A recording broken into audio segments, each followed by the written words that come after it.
தந்தை மகன் தூய ஆவியாரின் பெயராலே ஆமென். இயேசு கிறிஸ்துவின் அன்புமிக்க சகோதர சகோதரிகள் உங்கள் அனைவருக்கும் கிறிஸ்து இயேசுவின் அன்புகள வணக்கத்தை தெரிவித்துக் கொள்கின்றேன். இன்று மத்தேயு நற்செய்தி, இந்த நற்செய்தி பாகமானது மத்தேயு நற்செய்தி 6ஆம் அதிகாரம் 1 முதல் 6 மற்றும் 16 முதல் 18 வரையுள்ள திருவாக்கியங்கள். குறிப்பாக 1ஆம் வாக்கியம், மக்கள் பார்க்க வேண்டும் என்று அவர்கள் முன் உங்கள் அரசியல்களை செய்யாதீர்கள். நீயும் நானும் நன்மை செய்ய ஆசைப்படுகிறோம் என்றால், தெய்வம் அந்த நன்மை செய்வதற்கான கிருபையை நமக்கு தந்திருக்கிறார் என்றால், நன்மைகளை தைரியமாக நாம் செய்வோம்.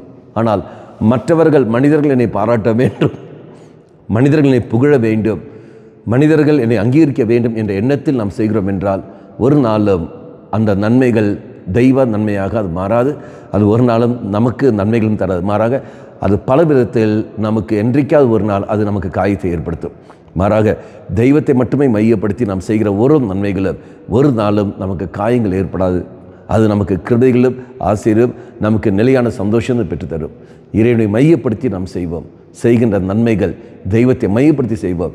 மனிதர்களை மையப்படுத்தியோ அங்கீகாரம் கிடைக்க வேண்டும் என்ற எண்ணத்தில் நாம் செய்கிறோம் என்றால் நிச்சயமாக அது நமக்கு கிருபை கிடைக்காது. ஆக இறைசல் மன்றாடுவோம். ஆண்டவரே, உன்னை மட்டுமே மையப்படுத்தி நன்மை செய்ய சக்தி எனக்கு தாரும் என்று சொல்லிக்கொண்டு தாகத்தோடு நாம் மன்றாடுவோம். கண்களை மூடிக்கொள்ளுங்கள். நல்லவனாய தெய்வமே, நன்மை செய்து வாழக்கூடிய வரத்தை எனக்கு தந்திரலும். செய்கிற நன்மைகள் உன்னை மட்டுமே மையப்படுத்தி செய்யக்கூடிய கிருபை எனக்கு தந்திரலும். பேரும் புகழும் அதிகாரம் அங்கீகாரம் கிடைக்க வேண்டும் எண்ணத்தில் நான் செய்யாமல் இருக்க எனக்கு சக்தியை தந்திரலும். அம்மா மாதாவே, தெய்வ மாதாவே, எங்கள் மாதாவே, என் அன்னையே, விசேஷமாக எனக்காக பரிந்து பேசிலும். ஆமென். தந்தை மகன் தூய ஆவியாரின் பெயராலே ஆமென்.